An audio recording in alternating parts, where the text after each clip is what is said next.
Hello everyone, this is Rick, and welcome to Astral Club. This is my astral visit to Robert Monroe's alternate Earth. Before I get started real quick, if you'd like to become a patron of Astral Club on Patreon, there'll be a link in the description, and you'll get advanced videos and a contact email where we can talk back and forth and share ideas.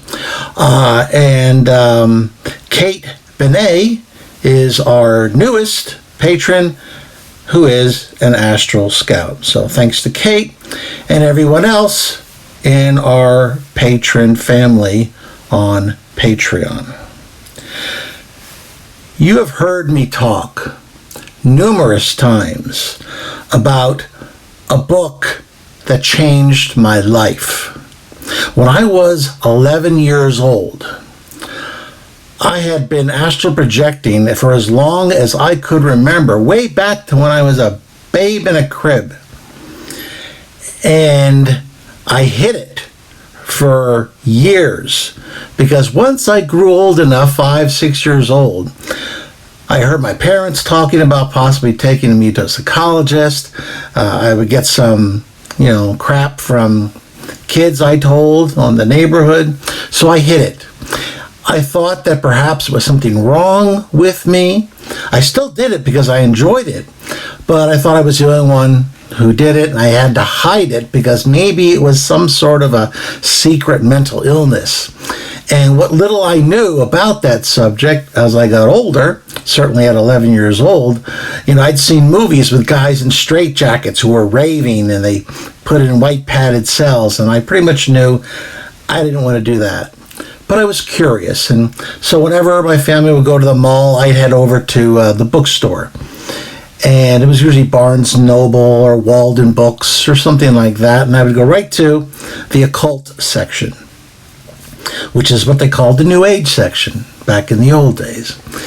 And I'd always be looking through books, trying to find some sort of idea of what I was experiencing with my astral projections. I didn't even have that word. I didn't know what it was. I called them special dreams. And I ran across a book, Journeys Out of the Body, in 1972, by a genius, Mr. Robert Monroe. He was a businessman, a successful entrepreneur, a well-respected individual, engineer, pilot. This was not some madman. This was not some weird, long-haired freak on LSD. This was someone who was an established member of the community, well-respected. And he described in this seminal book, Astral Projections, Out-of-the-Body Experiences. I grabbed that book and I read it cover to cover one night instead of sleeping. That's how excited I was. And if you're someone who listens to this channel and you have not yet read Journeys Out of the Body, you are major league not serious about learning astral projection. I would definitely recommend buying it. If you can't afford it right now, and it's very affordable, quite frankly, but if you can't afford it, who knows? I might have some sort of link in the description that might take you theoretically to some page where you could download it. But I have the book, and it's one of my prized books, and I would recommend everyone, if you can afford it, to go out and buy it. But definitely read it. Heck, go to the library if they still exist, wherever they are, and read this darn book. And read it right before you go to bed, too, because you'll find you'll start having more experiences, more lucid dreams, more astral projections, or perhaps you'll start astral projecting. I cannot emphasize the importance of that activity enough, or that seminal work by Bob Monroe. Okay, so what's this about? Now, in Journeys Out of the Body, Bob had just really started exploring some alternate realities. And at this point in time, he had very limited explorations. He had broken down into what he called locales. three basic realities. And I'll tell you what he said, and I'll kind of explain what I think. He called Locale 1 the here now, which is what happens when you are extremely close to the physical world. When you are extremely close, usually immediately after you leave your body, but sometimes not even then, but that's when you see or you perceive the reality as it pretty much exists in the here now. Locale 2, he wasn't quite sure. He said it was a plane that didn't make any sense. It was a plane where 4 plus 3 might equal 64. And time didn't run properly. And everything else he described, I believe he was talking about the lower astral. Because that's what it sounded like to me, for the most part. Then he started talking about Locale 3. Now, Locale 3 fascinated me when I was 11 years old and 12 years old. Because, and I'm going to read from you how he described Locale 3 in the book, Journeys Out of the Body. And this comes from pages 36 and 37. Locale 3, in summary, proved to be a physical matter world almost identical to our own. The natural environment is the same.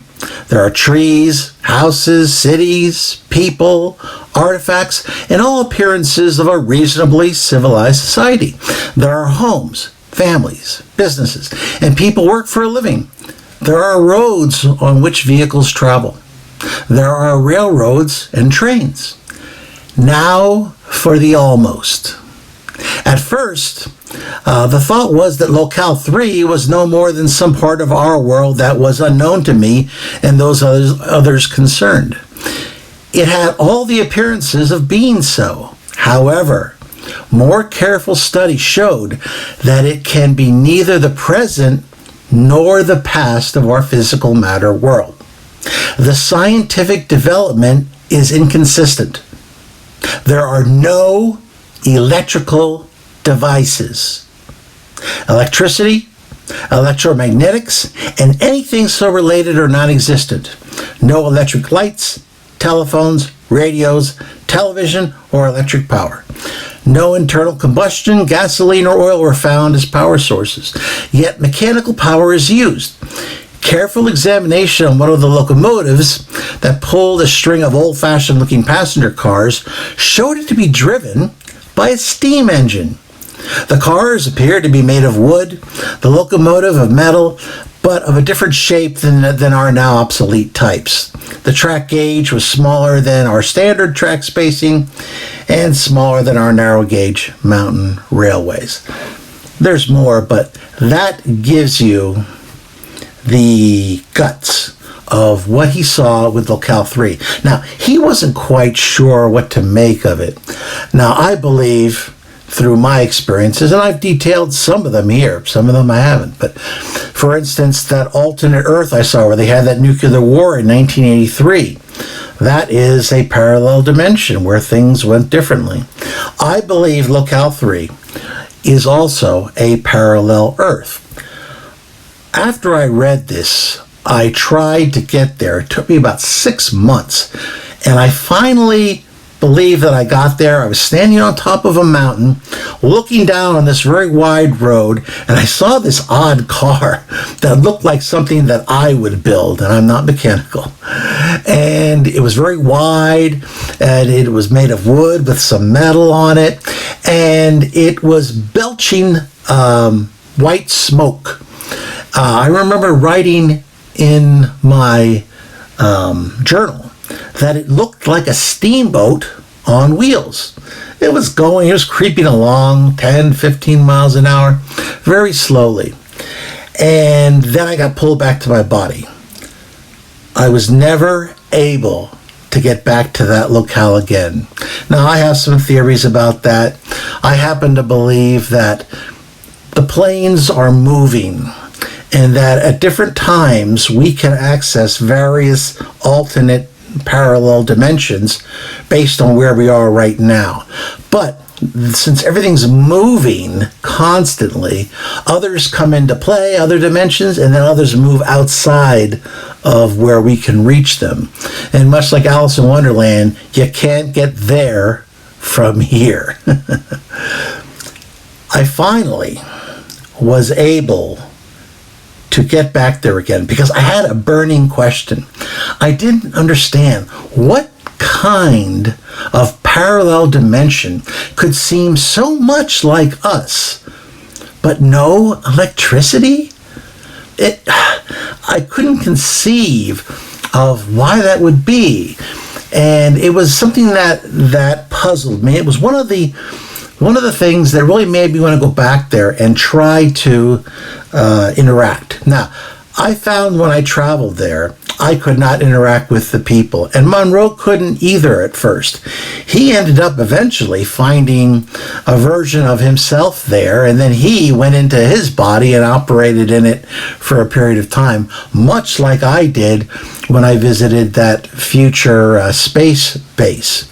But I was imperceptible to these people when I showed up at this Locale 3. But I was able to read minds of a handful of people. I spent probably somewhere around 20 minutes there. Each plane is different. Sometimes you have a lot of time to spend, sometimes you don't. A lot of it has to do, who knows, I don't know what all the rules are.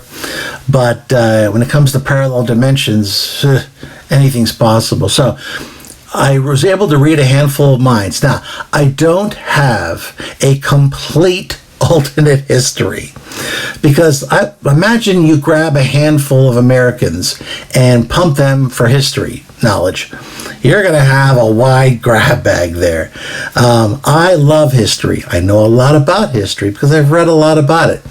But there's also a lot of people walking around here who, if it's not happening right now, they don't really care about it.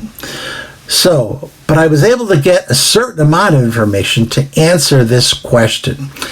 And I think I found the exact event where things went differently for these people. I do not believe that this parallel dimension was actually behind us always in technology. From what I found, I believe they were at least a few decades in advance of us, such that, and the reason I got this information was because there had been a 100-year anniversary of this event in 2021. So it was very much still in the consciousness of several people that I examined. Otherwise, who knows? But this event was very much still in their consciousness, and I'll tell you what it was. On May 13th through the 15th of 1921, a gigantic solar flare hit the Earth. That's what the scientists said at the time. For 3 days, that Earth, that parallel dimension, that Locale 3, was hit with this solar energy. And in that time, and they called it the Blood Nights or the Bloody Nights. There's two different words for it. There was such red light in the sky that people were able to read in the middle of the night. And they didn't have light because all of the electrical appliances, the entire electrical grid, which was decades in advance of us, went out. It started fires. It was just a huge disaster. This happened for 3 days and 3 nights. This Blood Nights or Bloody Nights. And like I said, they had just observed 100 years. Now, in 1921, based on my knowledge, we had electric light in some cities, but the countryside, no, and it really still wasn't really networked. that would really improve in the coming decade. But these people, everybody had electric light. It was widespread. The grid was widespread all throughout North America and Europe. I don't know much more than that, though, because I can only get a certain amount of information. But it was all knocked out. It all went away virtually overnight. So, to say these people were knocked over and their civilization was almost completely obliterated would not be a statement which wasn't valid. It would not be, something that I would overemphasize. They had to start virtually over again. Now, the scientists talked about the solar flare, but they were quickly drowned out. Religious leaders came to the fore, and they said that this was a punishment from God. It was in the Bible, they said, and that the red in the sky symbolized the blood. They also had a great war. They didn't call it World War I, though. They called it the Great War, and I'll explain why. They also had many dead, although I think their count was even worse than ours. But it's hard to know for sure. I just had a feeling. And so they were in this situation where the religious leaders had everyone convinced, very many people, that this was a religious punishment. And worse, that electricity was knocked out, was destroyed, because electricity was something of God. It was in the lightning, and that mankind, in our arrogance, had tried to capture and use this godlike power for our own selfish needs, and that this was a just judgment. The religious leaders really, I can't say it became a theocracy here in the United States, and to a somewhat lesser extent in Europe, but still, politicians couldn't get elected here in the States unless religious leaders gave them the thumbs up. Electricity was banned. No more electricity. No more in Europe, no more in the United States, Canada. It was evil, and it was to be avoided. So they started developing, guess what? Steam power. And they became relatively advanced with the steam power engines. Now, naturally, that technology was fairly old, and it was certainly old for them too. They just developed it such that it powered their trains, their buses, their cars. Now, the cars didn't go fast like ours do. I mean, you want to make a car go 80 miles an hour, you pretty much need an internal combustion engine and a battery. Oh, I want to remind you of that too. They had electric cars. Everybody had an electric car, for the most part, back there in 1921 in this alternate dimension. All of them were knocked out too. All their batteries, poof, went dead. So this was a major catastrophe for them. So when they redid their cars into steam powered and their buses or whatever, you're talking 10 to 15 miles an hour or so. The trains were actually very popular because they were really the fastest mode of transportation. But like I said, there was this huge religious revival. And nowadays, it's not as powerful. The religions aren't as powerful as they once were. But no politician, you think some of our politicians today are a little skittish about criticizing the church. Anybody who criticized the church, even today in that realm, that's pretty much say goodbye to your career. So I believe, based on what I was able to glean, that this May 13th through 15th, 1921 solar flare, blood nights, is what the major nexus change was that led to the reality that Bob Monroe saw. What I'm going to do here for you is go through some pluses and minuses that I was able to glean from these minds, and then perhaps you can tell me which world you'd rather live in, ours or theirs? Let's start with the pluses. No COVID. I found no evidence in any of their minds of any sort of pandemic like the one we're currently experiencing. There was no World War II. There was no Hitler and no Nazis. I can't be and there certainly was no Holocaust. So that's a big plus right there. After this happened, the world separated, but they grew closer together too. And from what I was able to glean, it looked like the Treaty of Versailles that really demanded a lot of reparations from Germany, that the UK and the other allies like the United States told France to back off. They weren't happy about it, but they backed off. Germany wasn't hit with those huge reparations because they were on their knees too, like everybody else. So that bitterness that led to Hitler and the Nazis and World War II never occurred. Now, there was a war between Germany, it was the Empire of Germany, by the way, and France. But it was about a year long, and it was a number of border skirmishes. Some thousands of people died, and Germany ended up winning with some extra land. But that was it, and that happened in the mid '40s. So it's interesting that occurred, but it did. So they didn't have the big World War II. They didn't have Hitler. They didn't have the Holocaust. So these are certainly big pluses right there. They had no nuclear bombs.